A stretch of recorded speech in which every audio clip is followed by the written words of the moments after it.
एका बाजूला हाणामाऱ्या, दुसऱ्या बाजूला पैसे वाटप असं जरी असलं तरी पण भारतातली लोकशाही कुणी टिकवली आहे असा प्रश्न आला तर उत्तर आहे ज्येष्ठांनी।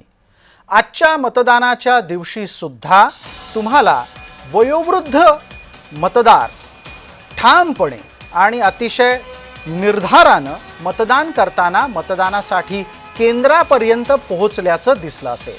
त्याची ही 3 प्रातिनिधिक दृश्य आहेत। जवळपास 100 गाठलेले हे तरुण मतदार आहेत असं म्हटलं तर वावगं ठरणार नाही। एरवी 18 वर्ष वयाची पूर्ण केल्यानंतर मिळणारा स्वस्तातला सहज मिळणारा मतदानाचा अधिकार बजावायला तरुणाई उत्सुक नसते, पण ही ज्येष्ठ मंडळी कशी वागतायत ते आपल्याला आदर्शवत आहे। अकोला, नागपूर आणि नाशिक या 3 ठिकाणाची ही दृश्य आपल्यासाठी प्रातिनिधिक स्वरूपात आम्ही आपल्यापर्यंत घेऊन आलोय।